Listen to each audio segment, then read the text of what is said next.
In this video, we'll go over 10 cards that are currently banned who have effects that are so good that they'll probably never be unbanned unless they change the effect of the card itself. And at number 10, we have Victory Dragon. This card has the effect to basically win you an extra duel if you're able to win with this card, as it has the effect, if it inflicts direct damage to your opponent's life points and reduces them to 0, you then win the match. So if you pull this card off during the first duel of a best 2 out of 3 match, then it will auto-win your next duel. Now, this card has a whole bunch of limitations and restrictions to it though. It can't be special summoned, it requires 3 tributes to be summoned, and those 3 tributes must be dragon-type monsters, and it does require you to basically put yourself in a position where this card is attacking directly in order to win. Now, the effect of Victory Dragon is the most common effect given to illegal cards, which are generally given out as prize cards because they have cool-looking artwork. They all basically just have match winner effects, and Victory Dragon is the only match winner effect that's not an illegal card to play. It's just banned on the ban list. And there are so many cards that are illegal to play in any kinds of decks, even in duels which allow banned cards, like traditional format, that it's very unlikely they'll ever let Victory Dragon off the ban list, even if its effect is not super good, as you can counter this effect by simply surrendering the duel before its attack takes place, as you can technically surrender whenever you want. So if you're going to lose anyway, you can just prevent this card's attack from going through by just conceding the duel to your opponent, and then go into the next game of the match. So the effect is almost useless if playing against someone who knows this little trick, which is why it's only at the number 10 spot on this list. And at number 9, we have Butterfly Dagger Elma. This is an equipped spell card which just gives the monster it's equipped to 300 attack. And it also has an effect that when this card is destroyed while equipped, you can return this card from your graveyard to your hand. Now, this doesn't seem so bad at first, until you realize this effect is not once per turn, and doesn't require any kind of resources to return to your hand. So, if you have a way to infinitely destroy this card on the field, and some way to infinitely gain advantage off of destroying this card or activating spell cards, then you could activate this card an infinite amount of times during your turn. And there are cards that allow you to do those kinds of things. Gearfried the Iron Knight can destroy this card as soon as it's equipped to itself, and Royal Magical Library allows you to place a spell counter on it each time a spell card is activated.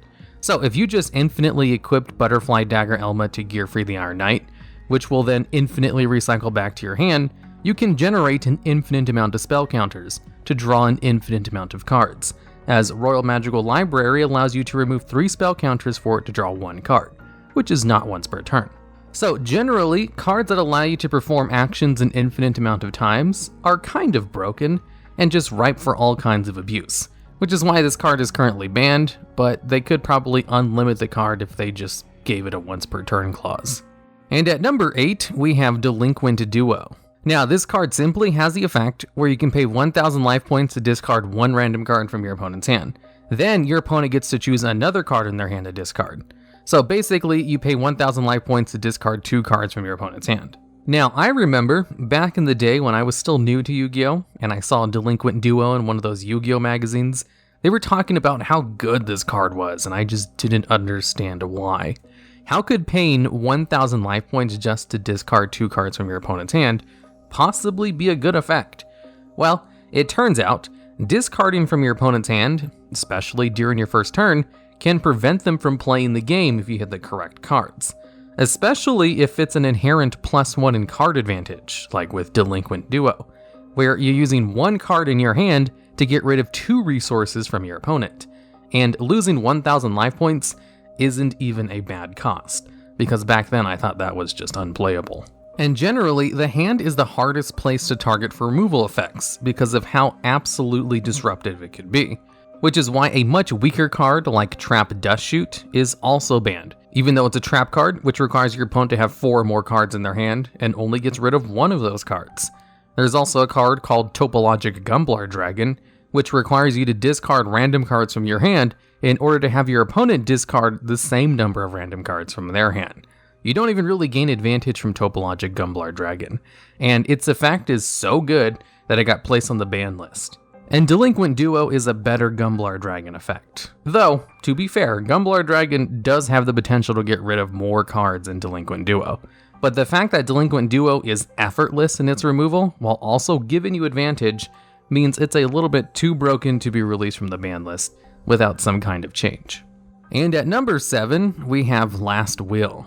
This is a card that basically lets you special summon any monster from your deck as long as it has 1500 or less attack. As its requirements to be activated are so easy to use in pretty much every deck, it might as well not even be there, as you just need to have one monster in your side of the field be sent to the graveyard that turn. So being able to special summon any monster from your deck with under 1500 attack on a spell card that's not once per turn is generally good for 2 reasons. 1, it's basically a search from your deck of an incredibly large range of monsters, as there's lots of good combo pieces with less than 1500 attack. And for 2, it brings the card directly to the field, which opens up a whole bunch of more combo pieces, where generally there's really good low attack monsters that work great as combo pieces, but they can't special summon themselves, so they're not played as often. And Last Will kind of eliminates those restrictions from those kinds of cards and makes them even more playable. Currently, there's a meta deck that performs incredibly well because it has a whole bunch of low attack combo pieces that they would absolutely love to special summon directly from the deck, as they could even play stuff like Where Art Thou and Sandgan to search them out. 2 cards that allow you to search out low attack, low level monsters with much harder activation requirements than Last Will. And those cards only add those monsters to the hand.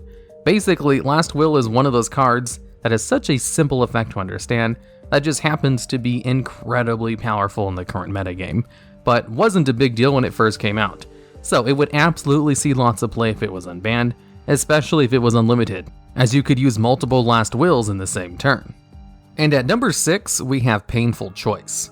This is a spell card which allows you to select 5 cards from your deck and then show them to your opponent, in which case your opponent gets to choose 1 card among them to add to your hand, while the remaining 4 cards get sent to the graveyard. Currently, there is a card in the game called Foolish Burial, which only allows you to send 1 monster from your deck to the graveyard, and that's it. And that card is so good that it's currently limited to 1 copy per deck. There's also an Exceeds monster called Lavolval Chain, who has the effect to send any 1 card from your deck to the graveyard, and is currently banned because that effect is too good on a generic rank 4 monster.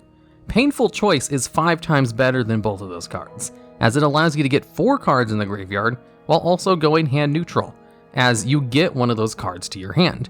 With how most decks use the graveyard as a second hand, this card could potentially allow you to go +5 in card advantage, and is an incredibly powerful spell card which will never be unbanned, unless they get rid of like all graveyard effects, or make it so you banish these cards face down after using it rather than sending them to the graveyard, in which case it would still probably be pretty decent. And at number 5, we have Spellbook of Judgment. Now, this will be the only archetype specific card on this list, and it makes this list for having one of the strongest effects in the game. That just happens to be tied to an archetype, where during the end phase of the turn, you can add Spellbook spell cards from your deck to your hand up to the number of spell cards you activated that turn, and then special summon any 1 spellcaster type monster from your deck who has a level less than the number of cards you added to your hand. So, for example, if you activated 6 spell cards after using Spellbook of Judgment, you'd be able to add 6 cards to your hand during the end phase, then special summon a spellcaster type monster who was level 6 or lower. So generally, when they have 1 card that can allow you to go +7 in card advantage, it tends to get banned rather quickly, which was the case with Spellbook of Judgment, especially since a lot of the Spellbook cards were good on their own, so it was allowing you to add good cards to your hand and not just a whole bunch of bad ones.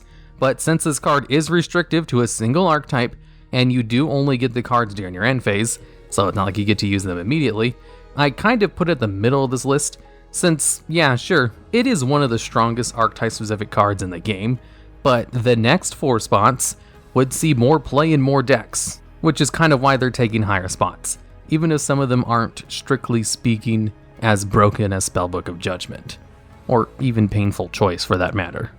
And at number 4, we have Card of Safe Return. This is a card that lets you draw 1 card each time a monster is special summoned from the graveyard. There are a lot of archetypes that special summon monsters from the graveyard and gain a whole bunch of advantage while doing it. So this card would give all of those archetypes so much more advantage that they would instantly become tier 0, probably, assuming they could search this card out. There aren't too many good ways to get continuous spell cards out of your deck to your hand on your first turn. But if the only limiting factor to a card being broken and completely meta-defining is whether or not you can get it to your opening hand, I'd say that's reason enough to still call this card broken anyway.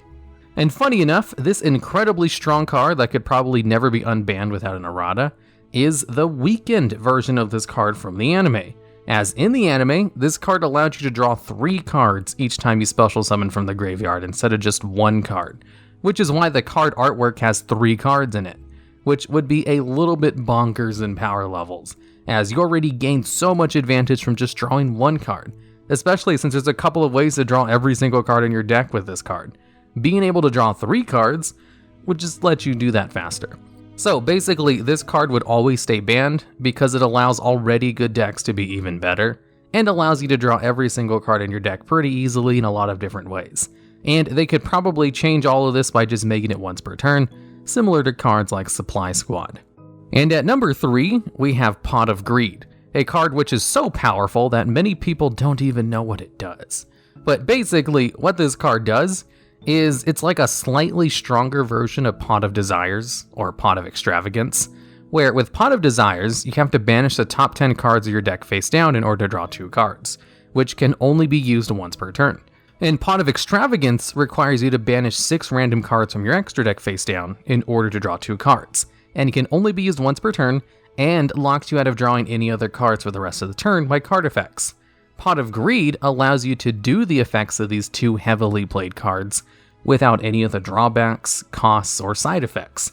And if Pot of Desires and Pot of Extravagance see tons of competitive play in many kinds of different decks, I could assume Pot of Greed would see even more play, and just be in pretty much every single deck ever.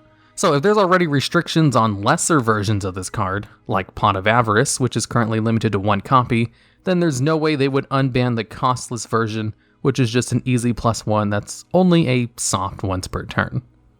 And at number 2, we have Graceful Charity, which just allows you to draw 3 cards and then discard 2.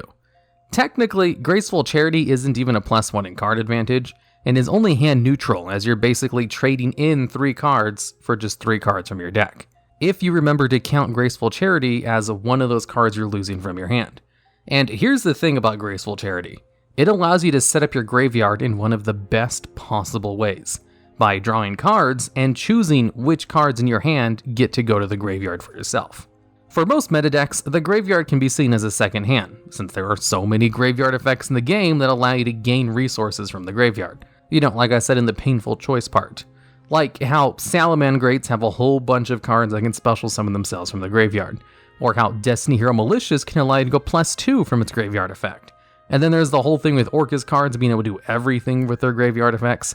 I personally think Graceful Charity would be far stronger than Pot of Greed if they were to return either of these 2 cards to the game, because it allows you to set up your graveyard better while also choosing which cards you want to keep in your hand, as most decks play lots of hand traps as well, that they absolutely want to keep in their hand, and not randomly go to the graveyard like what would happen with some other mill type cards. And hand neutral cards themselves are heavily restricted in the game as well. Upstart Goblin and Into the Void are both hand neutral cards, by only letting you draw 1 card and have side effects for doing that, and they're both limited to 1 copy per deck. Chicken Game is also a hand neutral card which is currently banned, because being able to cycle through your deck while not losing advantage basically allows you to play with a smaller deck. The reason Upstart Goblin is limited is because if you could play 3 Upstart Goblins, it was the same as playing a 27 card deck, which meant you could get your actual combo pieces out more consistently. So playing 3 Graceful Charities would be almost equivalent to playing a 31 card deck, since it allows you to draw more cards while being hand neutral, and setting up your graveyard. And that kind of consistency would be good in pretty much every meta deck, which is why I think it's a slightly better option than Pot of Greed, which is also good in every deck as well. I just think the graveyard setup of Graceful Charity while digging through your deck is just a little bit better. And at number 1, we have Makyura the Destructor. Probably the most broken card that's currently banned, because it absolutely changes the balance of the game when you resolve its effect. This card's effect is pretty simple, and is also only 1 sentence long, where during the turn this card is sent to the graveyard, you can activate trap cards from your hand. Now, trap cards are balanced around the fact that they need to be set for a turn before you can activate them, which is why cards like Jar of Greed, a trap card that lets you draw one card, is unlimited and sees no competitive play. Whereas cards like Upstart Goblin, with the same exact effect and even having a downside to using it, is limited to 1 copy per deck for being too good. Because having to set Jar of Greed first then wait a turn means you can't use it as a combo piece during your first turn in order to go into a whole bunch of combo plays, and kind of ruins the whole point of the card of extending combo pieces by drawing cards if you have to wait a turn before you can use it. Not to say Jar of Greed is bad, it's just a bit too slow to really accomplish what Upstart Goblin can, and Makyura the Destructor turns it into a better Upstart Goblin. Makyura also turns every counter trap card into a red reboot, where you can just activate them from your hand whenever you want to negate whatever you want. It also allows you to activate continuous trap cards from your hand. So if you're able to return Call of the Haunted to your hand, you can just activate it again from your hand during the battle phase, since it is a spell speed 2 card if it's in your hand and you're able to play it from your hand, since it's still a trap card, and then inflict an infinite amount of battle damage to your opponent if you return it to your hand with cards like Chick the Yellow. And since Makyura can activate its effect no matter how it's sent to the graveyard, you can just mill it straight from your deck to the graveyard with a Foolish Burial or an Armageddon Knight in order to break the rules of the game for a turn, and possibly draw every single card from your deck, or attack for an infinite amount of battle damage, or just inflict a whole bunch of effect damage to your opponent. There are so many ways to take advantage of Makyura's effect that they would have to ban like half the trap cards in the game if they wanted to unban Makyura the Destructor, which is very unlikely. So instead, they would definitely have to change this card in maybe the same way they changed Temple of the Kings. That card had the effect where you could activate trap cards the turn they were set. It wasn't as powerful as Makyura, but it was still incredibly broken. So they changed the card so that you can only activate 1 trap card per turn the turn it was set, which definitely made the card no longer broken, and they were able to unban it, which is what they would probably have to do with Makyura as well. Just change it to activating 1 trap card from your hand that turn, as part of the reason Makyura is so strong is in its ability to activate a whole bunch of trap cards from your hand. Although, there are even some trap cards that could still allow you to win on your first turn if you can only activate 1 from your hand, like Chain Material for example, or Pre-Errata Exchange of the Spirit. So even that might not be enough, but in its current form, it's too broken to ever come back to the game, and I'm confident they'll never unban this card without an Errata. A small little update to this video. You see, I usually have a handful of videos in the works at the same time, so sometimes it'll be a few weeks before one of my editors actually completes the video. And in the time I sent this video out, and the time it was completed, they announced an Errata for Makyura the OCG, and put him to limited, so he's no longer banned. And the Errata was basically how I predicted it would be, except it was even more restrictive, as you have to send Makyura from your side of the field to the graveyard in order to activate 1 trap card from your hand that turn. So, in a way I was right. There was no way they could possibly unban the card without an Errata, and that's basically exactly what they did. Alright, and that's the end of the list. Are there any other more broken cards that should have made this list over the ones I did talk about? Or do you have any ideas for videos similar to this one? If so, I'd love to hear about them down in the comments, as this video itself was a suggestion from the comments. And did you know, surprising fact, only 31% of people who watch these videos are actually subscribed to the channel?